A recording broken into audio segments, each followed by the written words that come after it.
नमस्कार प्रिय विद्यार्थियों, आज की ऑनलाइन कक्षा में पुनः एक बार सभी का स्वागत है।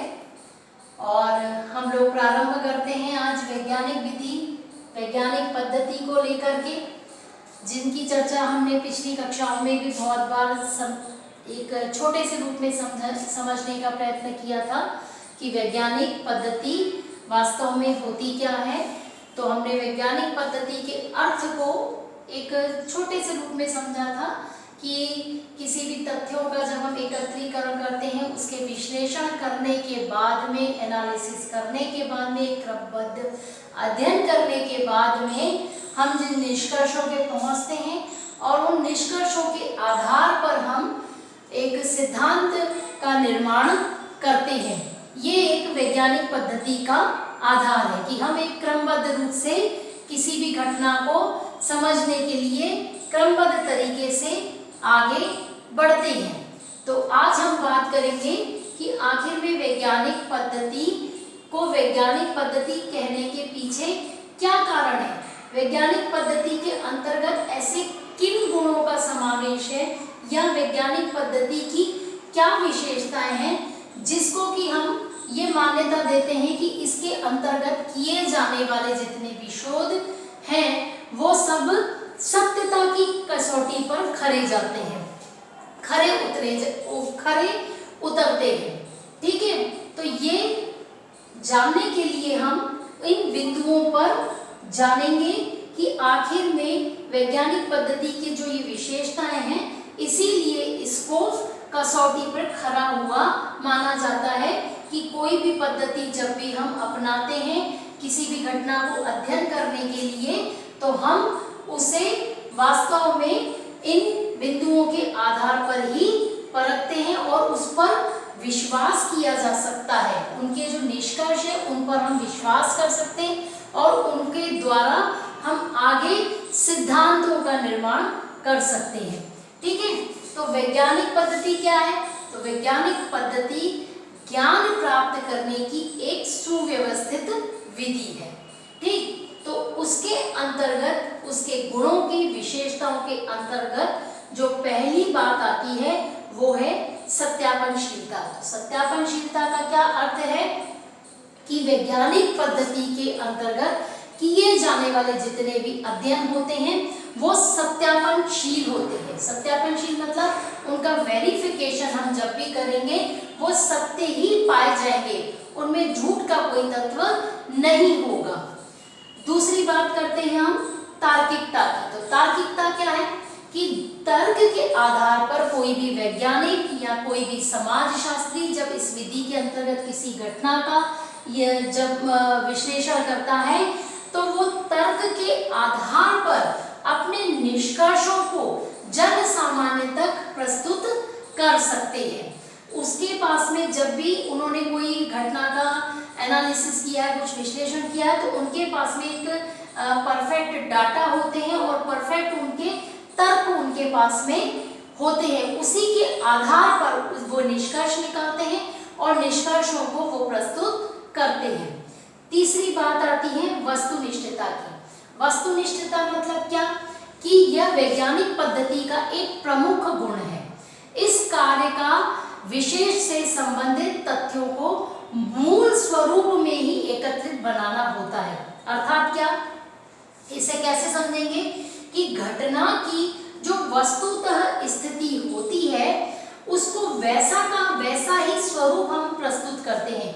उसमें कोई कल्पना का आधार नहीं होता, उसमें कोई पूर्वानुमान की बात नहीं होती, उसमें सीधी सीधी बात जो है, जो जैसी घटना हमें दिखाई दे रही है उसका वैसा का वैसा प्रस्तुतिकरण हम लोग या वैज्ञानिक या कोई एक शोधकर्ता होता है वैसा का वैसा ही प्रस्तुत करता है। इसीलिए इसे वैज्ञानिक पद्धति का एक मुख्य गुण कहा जाता है। तो वैज्ञानिक पद्धति का एक मुख्य गुण है वस्तुनिष्ठता। जो चीज जैसी है वैसी ही दिखाई देती है और वैसी ही प्रस्तुत की जाती है, उसमें कोई मिलावट या कोई भी तर्क और दूसरे के समावेश झूठे उसमें शामिल नहीं किए जाते। चौथी बात आती है निश्चितता। तो निश्चितता क्या है? निश्चितता का अर्थ सीधा सीधा सीधा ये है कि इसमें अनिश्चितता का अभाव होता है। अर्थात क्या, यानी कि जैसे उदाहरण के रूप में हम ये समझे कि कोई हम किसी समाज का, हम किसी जाति विशेष के शिक्षित लोगों का हम सर्वे करते हैं। जब हम सर्वे करते हैं तो हम उसमें शिक्षा का देखते हैं कि कितने लोग शिक्षित हैं, कितने अशिक्षित हैं। ऐसा हम जब सर्वे करते हैं तो उसका हम एक निष्कर्ष जब निकालते हैं वो एक निश्चित निकालते हैं। ऐसा नहीं कि कुछ लोग शिक्षित हैं कुछ लोग अशिक्षित, कुछ नहीं, उसका पूरा परसेंटेज हम एक प्रतिशत के रूप में हम उसको निष्कर्ष के रूप में प्रस्तुत करते हैं कि इतने प्रतिशत लोग इस जाति के शिक्षित हैं और इतने अशिक्षित हैं। जैसे 10% या 20%, हम एक निश्चित संख्या के रूप में उसका निष्कर्ष प्रस्तुत करते हैं। इसी को हम निश्चितता कहते हैं। अगला बिंदु आता है कार्य कारण पर आधारित। तो कार्य कारण पर आधारित होने का अर्थ क्या है कि वैज्ञानिक पद्धति द्वारा किसी भी घटना का जब हम विवरण प्रस्तुत करते हैं तो उसका कार्य कारण संबंध जरूर खोजते हैं, उसी के आधार पर उसकी व्याख्या की जाती है। इसका अर्थ ये है कि जब हमारे सामने कोई घटना या जब हम किसी का सर्वे करते हैं या कोई भी चीज हम उसके खोज करते हैं तो उसकी कोई भी कार्य के पीछे कोई ना कोई कारण होता है।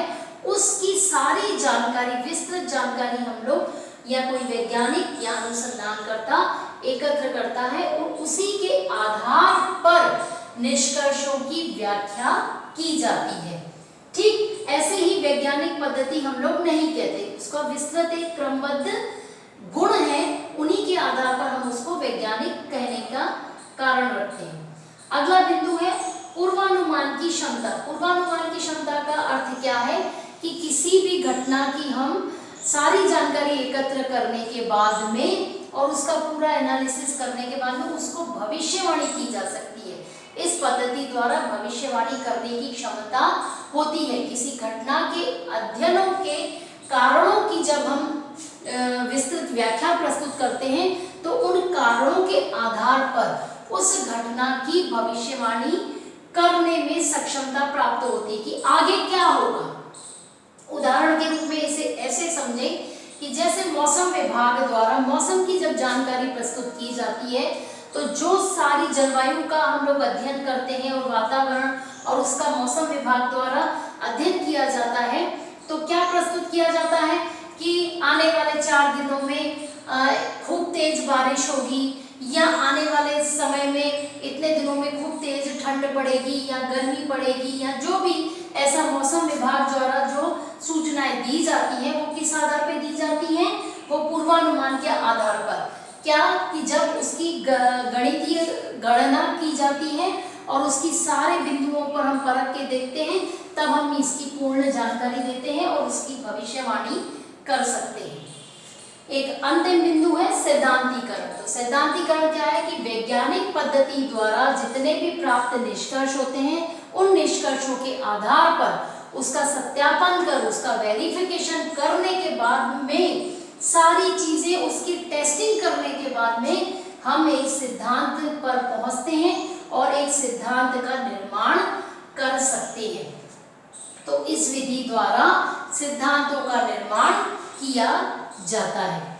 ठीक है, तो आज हमने वैज्ञानिक पद्धति के अंतर्गत इतनी सारी बातों को, इतने सारे बिंदुओं को समावेश किया कि इन बिंदुओं के कारण ही वैज्ञानिक पद्धति को हम लोग एक सटीक भविष्यवाणी करने वाली पद्धति कहते हैं। ठीक है, तो आज हमने इन सब चीजों के बारे में बात की है। अगली कक्षाओं में हम वैज्ञानिक पद्धति के चरण कैसे हैं, पहले कैसे समस्या का चुनाव किया जाता है, इस प्रकार की चर्चा को आगे बढ़ाते हुए आगे के क्लासेस में हम लोग बात करेंगे। धन्यवाद।